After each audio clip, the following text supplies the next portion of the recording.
धार्मिक नगरी दुर्ग में एक युवक व दो युवतियों ने संसारिक मोहमाया को त्याग कर वैराग्य व संयम के मार्ग पर चलने का फैसला किया है। मुमुक्षु सौरभ संचेती, मुमुक्षु प्रणीता बापना, मुमुक्षु शैली बापना 9 जून को राजस्थान के बेंगू शहर में श्री जैन भगवती दीक्षा ग्रहण करेंगे। इसके अलावा राजस्थान देशनुख निवासी मुमुक्षु सौरभ भूरा भी दीक्षा लेंगे। इन चारों मुमुक्षु को परम पूज्य आचार्य श्री श्री रामलाल जी दीक्षा दिलाएंगे। इस दीक्षा अवसर को यादगार बनाने दुर्ग में श्री साधु मार्गी जैन संघ द्वारा 3 दिवसीय दीक्षा समारोह का आयोजन किया गया।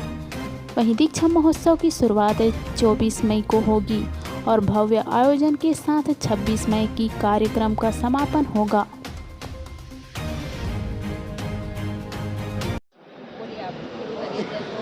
शुरू से ही घर में धार्मिकता का माहौल था। पहले संसार बड़े पिताजी श्री प्रकाश जी मरसा दीक्षित हो चुके हैं और ननियाल परिवार से बहन मरसा साध्वी श्री सोनवनी जी मरसा दीक्षित हो चुके हैं। जब मरसा का देशनोक राजस्थान में पदार्पण हुआ था तब धार्मिकता से जुड़ने का माहौल बना।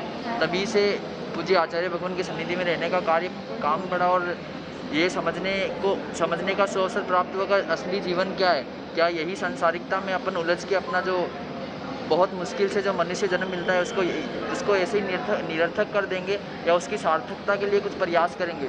तो पूज्य आचार्य भगवान की सन्निधि में रहने का काम बढ़ा। तब समझ आया कि हम जो संसार में रहकर जो भी कार्य करते हैं वो अपनी दुर्गति में ले जाने वाले हैं। कहीं अगर आपको सदगति में जाना है तो एकमात्र मार्ग संयम जीवन को स्वीकार करके पूज्य गुरु भगवंतों की सेवा करके ही आप सही राह में सदगति में पहुंच सकते हैं।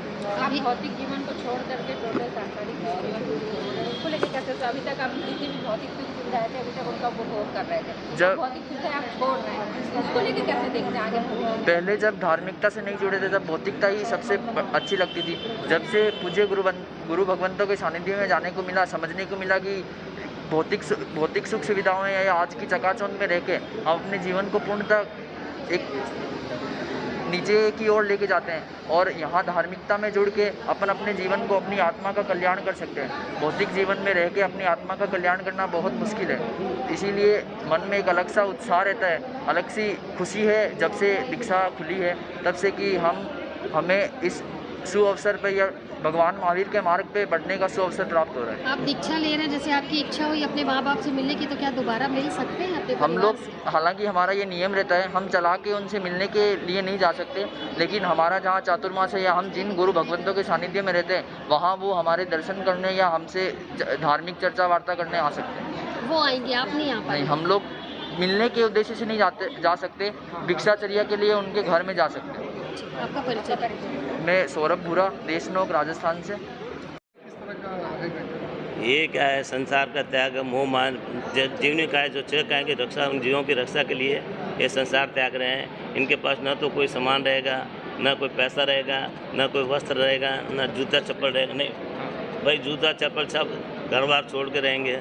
और आचार्य श्री एक से रामलाल जी मरासा के शहर में 9 जून को बेगू में इनकी दीक्षा है। और बीमार पड़ेंगे तो? बीमार पड़ेंगे तो उनकी सेवा उनको जो साथ में रहेंगे वही करेंगे, ये उनका हम नहीं कर सकते हैं। गृहस्थी भी कोई भी इनका ना दवाई वगैरह ले सकते हैं? दवाई सब जो ले सकते हैं, जो लीगल हो गया आवश्यक वो ले सकते हैं। परिवार के सदस्य? नहीं, परिवार के सदस्य कोई मोह परिवार जनरल जो उनके कोई रिश्ता नहीं रहेगा। संघ पूरा परिवार जो भी साधु हमारे संघ जो रहेगा उनका परिवार है।